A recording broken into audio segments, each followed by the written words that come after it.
Երբ հասկացա, որ ես ունեմ 1001 թերություն, ասեցի Տեր իմ Աստված, շնորհակալ եմ, որ ինձ շրջապատում են սիրող մարդիկ, սովորեցրու ինձ էլ սիրել, ամեն, երբ դու մտածում ես, որ դու կատարյալ ես ու դու ես որ կաս,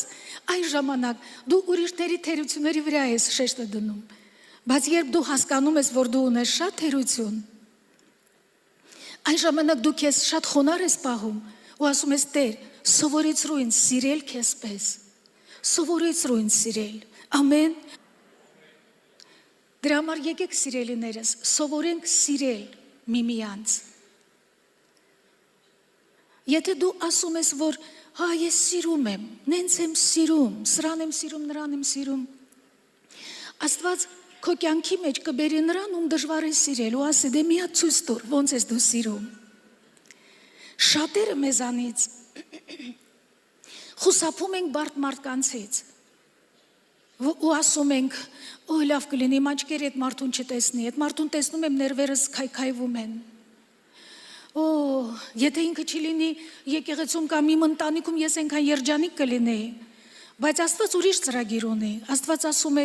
իսկական երջանկությունը այն է քո համար, որ դու սովորես սիրել ինձ նման, ու ես այդ բարդ մարդուն այնքան եմ պահելու քո կյանքի մոտ, քո կյանքի մեջ, քո կողքին, մինչև չսովորես սիրել։ Ու հետո, երբ ես հասկացա, որ բարդ մարդիկ ոչ թե պրոբլեմ են ինձ համար, այլ օրհնություն են, ես սկսեցի Տիրոջը շնորհակալություն հայտնել։ Տեր, ես շնորհակալ եմ այն մարդուն, ում դժվար է սիրել։ Տեր, սովորեցրու ինձ սիրել, որովհետև Աստված ասեց, եթե դու սովորես սիրել այն բարդ մարդուն, որ քո ընտանիքում է կամ եկեղեցում է, դու իսկական քրիստոնյայի որակ ունես։ Թե չէ նենց ձևականություն է, որովհետև ծերն է ստուգում։ Եկեք հիշենք այդ պատմությունը, որ ես սկզբից պատմեցի։ Մի օր մենք էլ կկանգնենք Հիսուսի առաջ, ու ինքը կասի, դու սովորեցիր սիրել։ Ինձ գիտեք զարմացրեց այդ հարցը, որտեղ հաճախակի մենք սպասում ենք, որ Հիսուս այսպիսի հարց տա, ապրես, իմ որդիս,